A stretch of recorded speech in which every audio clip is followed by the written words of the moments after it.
우리 함께 말씀 보도록 하겠습니다. 오늘 하나님께서 우리 가운데 주시는 말씀은 사도행전 13장 21절에서 23절까지의 말씀, 제가 가지고 있는 신약성경 209페이지입니다.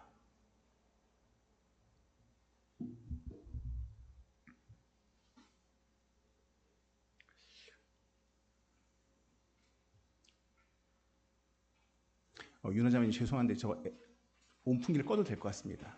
네, 좀 꺼주시면 감사하겠습니다.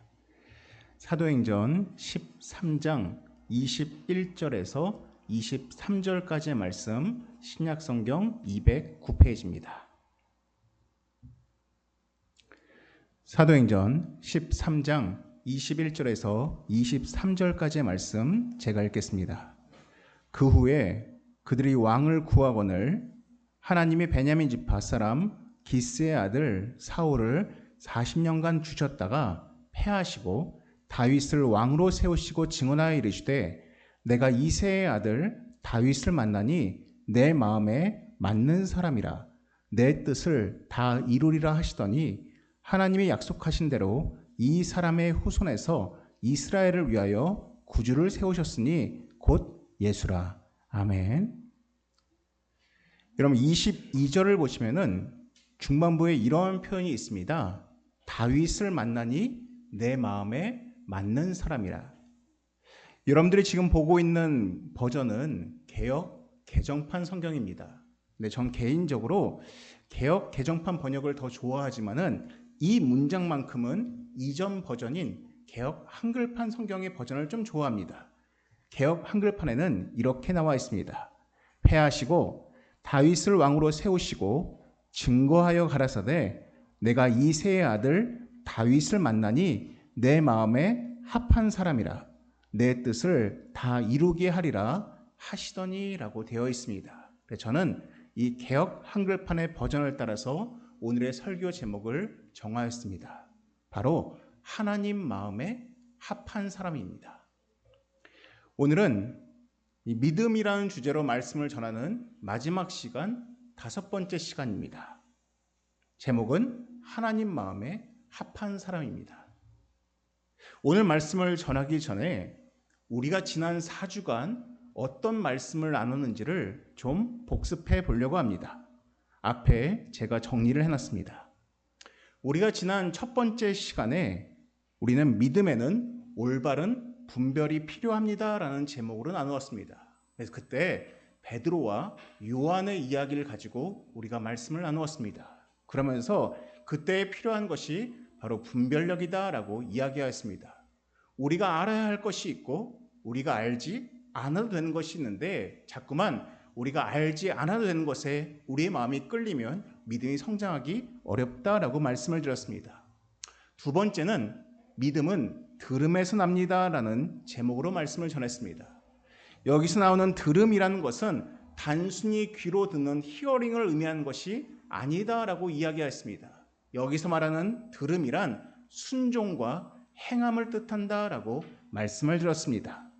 세 번째로 우리는 사라에게 믿음이 있는가라는 제목으로 말씀을 나누었습니다.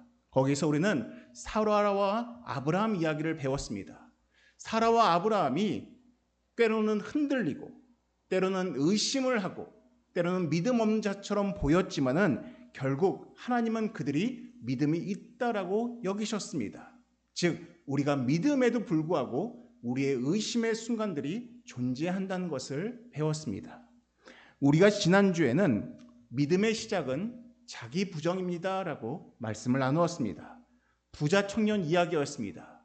부자 청년이 내가 무엇을 하여야 영생을 얻으리까라고 질문하였을 때 주님은 결국 말씀하시기를 사람으로서는 할 수 없다라고 말씀하셨습니다. 즉 자기 부정, 사람은 할 수 없습니다라고 고백할 때 믿음이 도약한다라고 말씀을 나누었습니다. 여러분들이 언뜻 이 네 가지를 보았을 때는 굉장히 흩어진 이야기처럼 보일 수가 있습니다. 근데 제가 이렇게 말씀의 순서를 나열한 이유가 있습니다. 바로 이러한 그래프를 보여드리고 싶어서입니다. 우리는 올바른 분별력을 가질 때 우리의 믿음이 성장할 수가 있습니다. 또한 우리가 하나님 앞에서 듣고 순종할 때 우리의 믿음은 더욱 성장하기 시작합니다. 그런데 이 믿음의 여정 가운데서 우리가 흔들리는 순간들이 있습니다. 의심의 순간들이 있습니다. 그러면 우리 믿음이 오르락내리락 할 때가 있습니다. 그러다가 어느 순간 우리의 믿음이 저점을 찍을 때가 있습니다. 그때가 언제냐? 내가 정말 할 수 있는 것이 없구나. 내가 정말 스스로 할 수 있는 것이 아무것도 없구나라는 그 자기 부정의 고백을 할 때입니다. 근데 그 고백을 하는 순간 우리의 믿음은 정말로 도약적으로 성장하기 시작합니다. 그래서 저는 지난 4주간 동안 이러한 분별과 순종, 의심과 자기 부정이라는 제목으로 함께 말씀을 열거했던 것입니다. 오늘은 마지막 5번째 시간입니다. 5번째 시간은 목적은 무엇이냐? 바로 우리가 추구해야 되는 소위 고점의 믿음은 무엇이냐? 우리가 쫓아야 되는 믿음, 우리가 본받아야 되는 믿음, 우리가 닮아야 되는 믿음은 무엇인가라는 제목으로 오늘 마지막 믿음을 정리하려고 합니다. 저 오늘 우리가 딱 한 사람을 나누면 좋겠다라는 생각이 들었습니다. 바로 다윗입니다. 왜 다윗이냐? 성경에서 하나님께서 어떠한 한 인물을 향해서 내 마음에 맞는 사람, 내 마음에 합한 사람이다라고 지목한 사람은 성경에 딱 한 명밖에 없습니다. 바로 다윗입니다. 여러분 정말 놀랍지 않습니까? 어떻게 하나님이라는 신적 존재가 여러 인간들이 있는데 그 가운데서 내 마음에 딱 맞는 사람, 내 마음에 합한 사람이라고 지목할 수 있는 인간이 존재할 수 있냐는 것입니다. 근데 그러한 사람이 바로 다윗이었습니다. 하나님은 다윗을 향해서 내 마음에 맞는 사람, 내 마음에 합한 사람이다라고 말씀을 하셨습니다. 그렇다면은 우리가 다윗을 모델링 삼아서 우리가 다윗이 어떻게 살았는지를 알고 닮아간다면은 아마 우리 또한 하나님 마음에 합한 자의 모습을 지닐 수 있을 것 같습니다. 그래서 오늘은 다윗을 왜 하나님께서 마음에 합한 자라고 부르셨는지 우리는 3가지를 가지고 함께 말씀을 나누려고 합니다. 우리가 왜 하나님께서 다윗을 마음에 합한 사람인지에 대해서 알기 위해서는 그 근거는 무조건 성경이 되어야 됩니다. 인위적으로 다윗은 이런 게 있었으니까 합한 사람이었다라고 말하면 안 됩니다. 꼭 성경에서 근거를 찾아야 됩니다. 우리가 오늘은 말씀 가운데서 그 근거를 찾고자 합니다. 먼저 구약 성경 427페이지입니다. 사무엘상 13장 13절에서 15절까지입니다.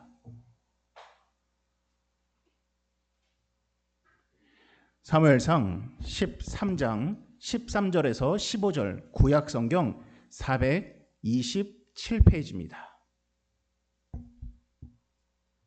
제가 읽겠습니다. 사무엘이 사울에게 이르되 왕이 망령되이 행하였도다. 왕이 왕의 하나님 여호와께서 왕에게 내리신 명령을 지키지 아니하였도다. 그리하였더라면 여호와께서 이스라엘 위에 왕의 나라를 영원히 세우셨을 것이거늘 지금은 왕의 나라가 길지 못할 것이라.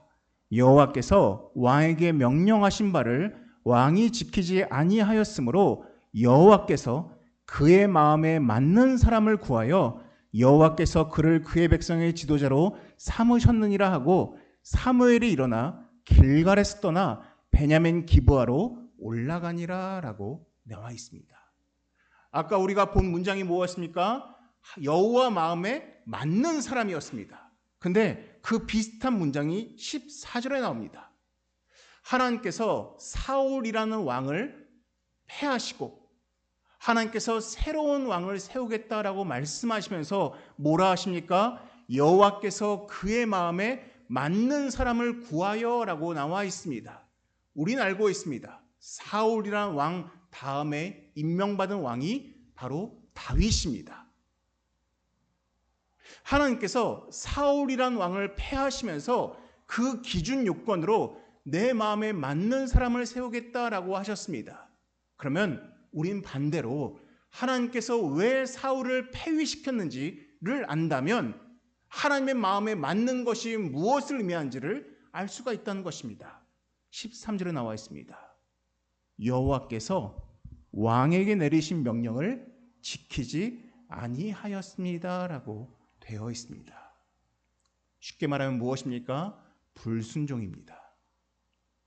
사울은 하나님 앞에서 불순종하였습니다.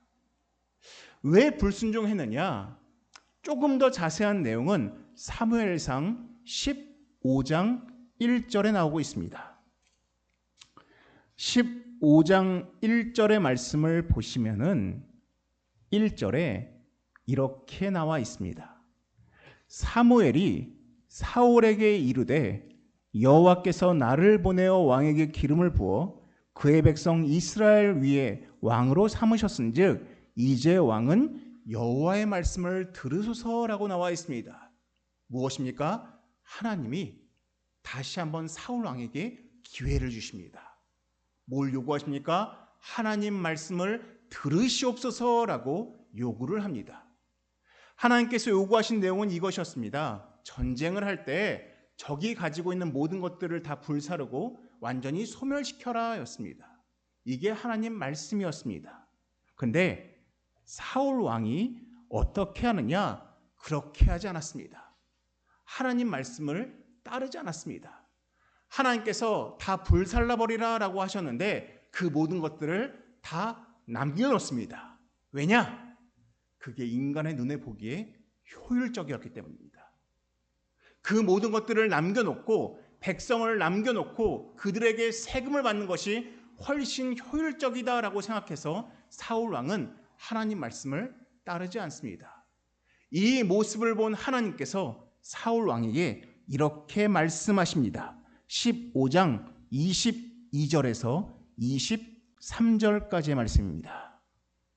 22절에서 23절까지의 말씀, 성경에서 중요한 말씀이라고 꼽는 부분인데 22절과 23절 같이 읽겠습니다. 시작.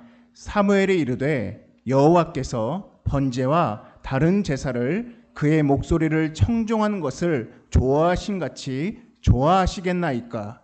순종이 제사보다 낫고 듣는 것이 순양의 기름보다 나으니 이는 거역하는 것은 점치는 죄와 같고 완고한 것은 사신 우상에게 절하는 죄와 같음이라.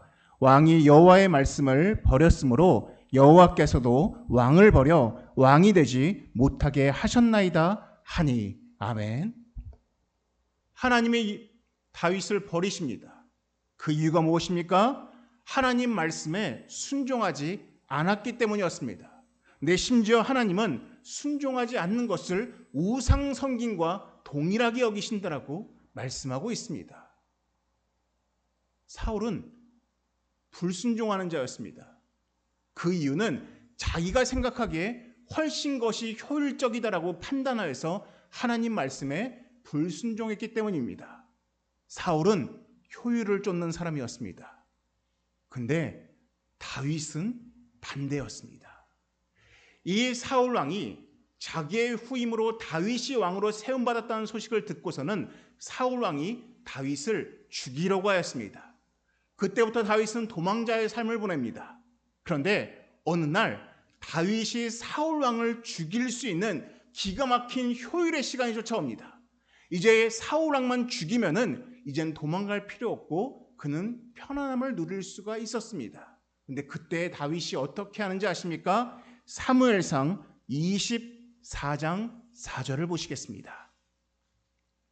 사무엘상 24장 4절입니다. 다윗이 사울 왕을 죽일 수 있는 기회가 딱 생기는 순간 다윗의 부하들이 다윗에게 이렇게 말합니다. 24장 4절입니다. 다윗의 사람들이 이르되 보소서 여호와께서 당신에게 이르시기를 내가 원수를 내 손에 넘기리니 내 생각에 좋은 대로 그에게 행하라 하시더니 이것이 그날이니이다. 다윗의 부하들이 이야기합니다. 사울을 죽이소서. 너무 기가 막힌 알맞은 때입니다 라고 이야기합니다. 그때 다윗이 사울을 죽이지 않습니다. 옷자락의 일부만 베니다. 그러면서 6절에 그 부하들에게 이렇게 말합니다. 자기 사람들에게 이르되 내가 손을 들어 여호와의 기름 부음을 받은 내 주를 치는 것은 여호와께서 금하시는 것이니 그는 여호와의 기름 부음을 받은 자가 됨이니라 라고 이야기합니다. 사울은 하나님께서 금하셨음에도 불구하고 자기 생각에 효율적이다 보니까 하나님 말씀을 불순종하였습니다. 네, 다윗은 효율을 쫓는 사람이 아니었습니다. 다윗은 순종적인 사람이었습니다. 하나님께서 금하신 것은 안 하는 사람이었습니다. 아무리 지금이 인간의 눈에 보기에 좋은 때여도 다윗은 사울을 죽이지 않습니다. 그리고 말합니다. 여호와께서 금하신 것이니 내가 하지 않겠다라고 말하는 것입니다. 이게 사울과 다윗의 차이였습니다. 사울은 인간의 눈에 보기에 좋을 때 혹은 이것이 효율적으로 보일 때 사람 눈에 만족을 줄 때 하나님 말씀을 불순종하는 것을 어려워하지 않았지만은 다윗은 아무리 사람 눈에 보기 좋아도 아무리 사람들이 하자라고 말하여도 하나님께서 금하신 것은 하지 않는 사람이었습니다. 효율의 사람과 순종의 사람 중에 하나님은 순종의 사람을 내 마음에 맞는 사람이다라고 여기시는 것이었습니다. 근데 여러분들, 우리가 순종을 하려면은 필요한 것이 무엇입니까? 생각해 보십시오. 우리가 하나님 말씀에 순종한다는 것은 무엇을 알아야 순종하는 것입니까? 하나님께서 무엇이라 말씀하시는지를 알아야 순종하는 것입니다. 하나님이 무엇라 말씀하지 않는데 어떻게 순종할 수가 있겠습니까? 여기서 다윗이 하나님 마음에 합한 자의 두 번째 우리가 쫓아야 되는 모습이 나옵니다. 그것이 무엇이냐? 다윗은 하나님께 묻는 사람이었습니다. 말씀에 나와 있습니다. 같이 보시겠습니다. 역대상 10장 13절 구약성경 626페이지입니다. 구약성경 626페이지 역대상 10장 13절에서 14절까지의 말씀입니다. 역대상 10장 13절에서 14절 구약성경 626페이지입니다. 제가 읽겠습니다. 사울이 죽은 것은 여호와께 범죄하였기 때문이라. 그가 여호와의 말씀을 지키지 아니하고 또 신접한 자에게 가르치기를 청하고 여호와께 묻지 아니하였으므로 여호와께서 그를 죽이시고 그 나라를 이새의 아들 다윗에게 넘겨주셨더라라고 나와 있습니다. 여기에는 다윗과 사울의 두 가지 차이를 같이 보여주고 있습니다. 첫 번째가 무엇입니까? 사울이 여호와의 말씀을 지키지 않았다라고 얘기합니다. 불순종했다라고 이야기합니다. 그러면서 14절에 또한 이렇게 말합니다. 사울은 여호와께 묻지 아니하였다라고 이야기합니다. 여호와께 묻는 것이 무엇입니까? 과연 그것이 무엇을 의미하겠습니까? 이 묻다라는 히브리어가 다라쉬입니다. 하나님께 질문하다, 하나님께 답을 구하다라는 히브리어입니다. 이 다라쉬라는 히브리어가 구약 성경에 165회가 등장하는데 그 가운데 역대기에만 43회가 등장합니다. 여러분 세종실록을 아십니까? 이 1800페이지에 달하는 세종실록이 나오는데 거기에 그 세종대왕이 썼던 말 중에서 가장 많이 나오는 말이 무엇인지 아십니까? 세종대왕이 했던 모든 말들이 세종실록에 실려 있는데 그중 가장 많이 나오는 문장이 경들은 어찌 생각하시오라는 문장입니다. 세종대왕이 그렇게 많이 이야기했답니다. 경들은 어찌 생각하시오.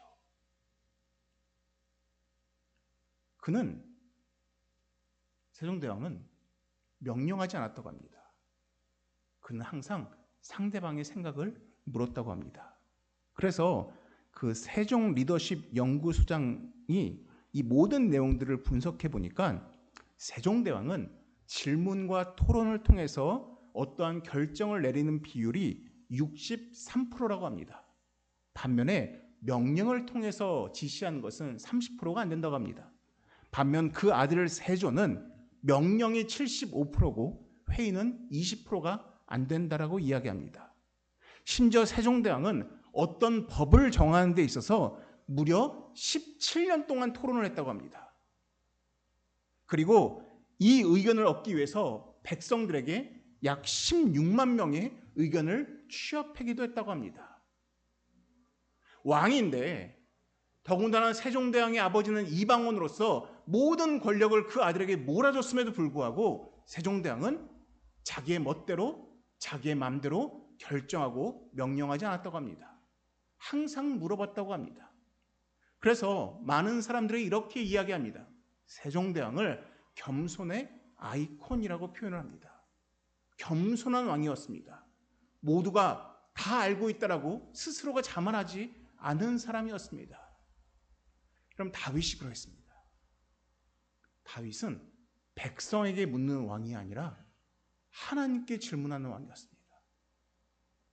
하나님께 다윗은 묻고 또 물었습니다. 그가 전쟁에 능한 자였고 그가 왕의 자리를 차지하고 있음에도 불구하고 다윗은 혼자서 독단적으로 결정하거나 결론 내리지 않았습니다. 다윗은 항상 하나님께 질문하였습니다. 그 내용이 성경에 나옵니다. 다시 사무엘상을 보시겠습니다. 구약성경 447페이지 사무엘상 23장 2절입니다. 구약성경 447페이지 사무엘상 23장 2절입니다. 2절에 이렇게 나와 있습니다. 이에 다윗이 여호와께 묻자와 이르되 내가 가서 이 블레셋 사람들을 치리이까? 그랬더니 하나님께서 치라라고 말씀하십니다. 4절을 보십시오. 또다시 다윗이 여호와께 묻습니다. 여호와께서 대답하여 이르시되 일어나 그 일나로 내려가라라고 하십니다. 또한 여러분들 30장 8절을 보십시오. 30장 8절을 보시면 또한 다윗이 하나님을 향해서 이러한 모습을 보여주고 있습니다. 30장 8절입니다. 이렇게 이야기합니다. 다윗이 여호와께 묻자와 이르되 내가 이 군대를 추격하면 따라잡겠나이까? 라고 묻습니다. 그럼 다윗은 본인이 판단을 내리는 그 순간순간마다 하나님께 구합니다. 하나님, 내가 이렇게 하는 것이 맞겠습니까? 하나님, 내가 가는 것이 좋겠습니까? 내가 어떻게 판단하는 것이 좋겠습니까? 라고 묻습니다. 왜 그렇습니까? 그는 자신의 생각보다 하나님의 생각이 더 높으심을 그는 알고 있는 자였기 때문입니다. 아마 여러분들에게 이러한 말씀을 전하면 아마 여러분들은 이렇게 답하실 겁니다. 근데 목사님, 다윗은 하나님께 이렇게 물어보면은 바로 답을 얻을 수 있는 사람이었지만은 목사님, 저는 하나님께 이렇게 질문을 해도 물어봐도 잘 들리는 게 없습니다. 아니, 들어본 적이 없습니다라고 말하실 분들이 있습니다. 근데 여러분, 하나님은 대답하지 않으시는 분이 아닙니다. 단지 여러분들이 귀로 딱 또박또박 들리는 음성으로는 들리지 못한다 할지라도 하나님은 때로는 여러분 주변 사람을 통해서, 때로는 상황을 통해서, 때로는 환경을 통해서, 때로는 여러 수단들을 통해서 여러분들에게 답을 가르쳐 주십니다. 우리의 몫은 답을 하지 않으시면 어떨까라는 두려움이 아니라 여러분 하나님께 질문하는 것입니다. 묻는 것입니다. 그때 하나님께서는 이 다윗을 여기셨던 것처럼 우리를 하나님 마음에 합한 자로 여기신다는 것입니다. 첫 번째가 무엇입니까? 순종입니다. 두 번째가 무엇입니까? 하나님께 수없이 묻는 것입니다. 세 번째, 우리의 가장 중요한 것이 있습니다. 마지막으로 함께 보시겠습니다. 시편 23편입니다. 구약성경 818페이지입니다. 시편 23편입니다.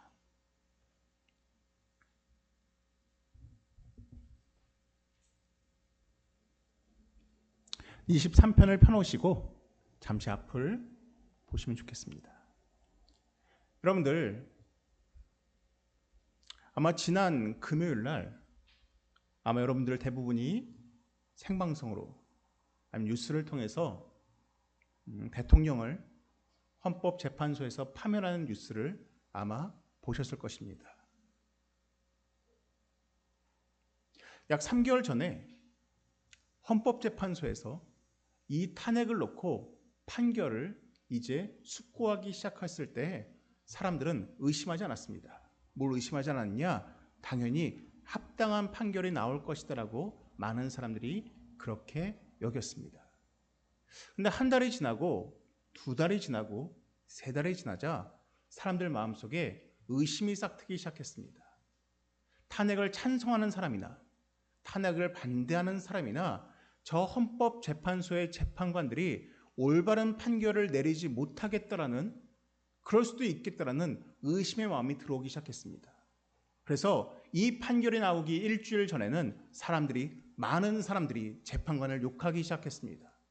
어떤 사람들은 을사팔적이라고 욕하기도 하고, 어떤 사람들은 매수됐다고 이야기도 하고, 어떠한 사람들은 저 재판관들은 정치적인 재판관이라고 삿대질을 하기도 하였습니다.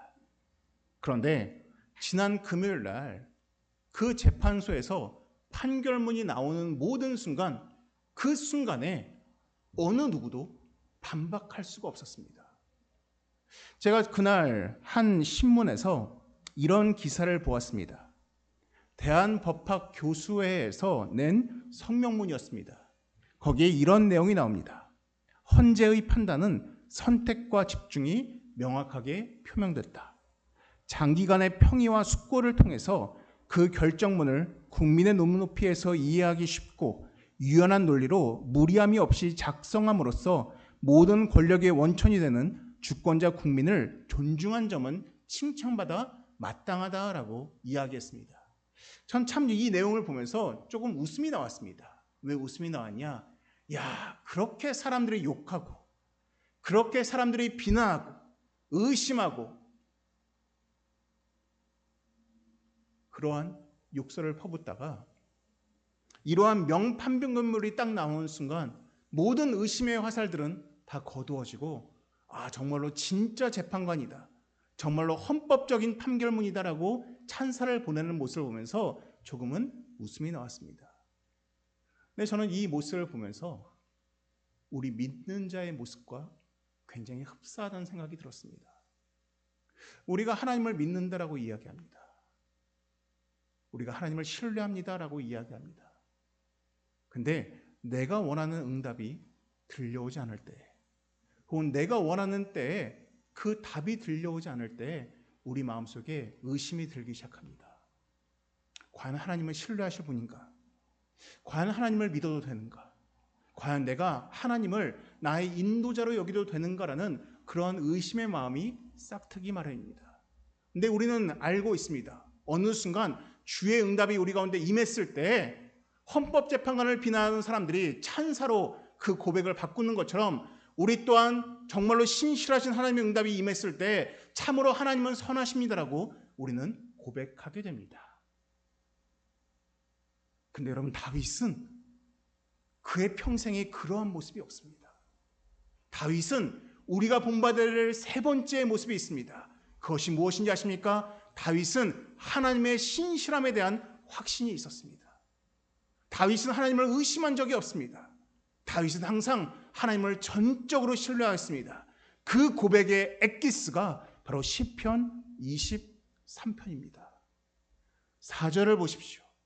내가 사망의 음침한 골짜기로 다닐지라도 해를 두려워하지 않을 것은 주께서 나와 함께 하심이라 라고 이야기합니다. 많은 사람들은 사망의 음침한 골짜기를 들어간 순간 의심합니다. 사망의 음침한 골짜기를 통과할 때 하나님에 대한 믿음이 흔들립니다. 근데 다윗은 흔들리지 않습니다. 믿음을 저버리지 않습니다. 나는 두려워하지 않겠다라고 이야기합니다. 또한 23편 1절을 보십시오. 여호와는 나의 목자시니 내게 부족함이 없으리로다라고 이야기합니다. 다윗의 인생을 아시는 분들은 다윗이 얼마나 굴곡진 인생을 살았는지를 알고 있습니다. 그가 때로는 아들에게 쫓김당하기도 하고 때로는 아들이 먼저 죽임당하기도 하고 수많은 역경들을 거쳤습니다. 근데 그는 그의 평생의 고백을 내게 부족함이 없으리로다라고 이야기하고 있습니다. 왜? 그는 하나님의 신실함에 대한 확신이 있었기 때문인 것입니다. 다윗에게는 이러한 세 가지 모습이 있습니다. 다윗은 순종하는 자였습니다. 효율을 쫓는 자가 아니었습니다. 다윗은 하나님께 묻고 또 묻는 자였습니다. 그리고 마지막으로 다윗은 하나님의 신실하심에 대해 확신하는 자였습니다. 그러하였기에 하나님은 그를 내 마음에 합한 자라고 여겨 주셨던 것입니다. 이것이 믿음 시리즈의 결론입니다. 사랑하는 성도 여러분, 효율을 쫓지 마십시오. 사람의 말을 쫓지 마십시오. 하나님 말씀을 쫓으십시오. 여러분들 하나님 말씀에 대해서 듣기 위해서는 하나님께 물으셔야 됩니다. 묻고 또 물으셔야 됩니다. 그러면 하나님은 분명히 여러분들이 깨달을 수 있는 방법으로 응답해 주십니다. 때론 여러분들이 원하는 응답이 제때 오지 않는다고 해서 흔들리면 안 됩니다. 다윗처럼 내가 사망의 음침한 골짜기를 다닐지라도 해를 두려워하지 않습니다라는 이 신뢰의 고백이 여러분 가운데 풍성하면 좋겠습니다. 오늘 이 믿음 시리즈를 마치면서 여러분들 다윗과 같이 하나님 마음에 합한 자가 되시기를 주님의 이름으로 축원합니다. 기도하시겠습니다. 사랑의 많으신 하나님 아버지, 지난 5주간 동안 우리가 말씀을 나눈 것처럼 우리가 하나님 앞에 순종하고 또한 분별력을 가지며 믿음 생활을 해나갈 수 있는 우리가 될 수 있도록, 또한 하나님께 묻고 또 물음을 통하여서 하나님의 응답을 얻고 그 가운데 하나님의 신실함을 경험할 수 있는 우리 모두가 되게 하여 주시옵소서. 이 모든 말씀 예수님의 이름으로 기도드립니다. 아멘.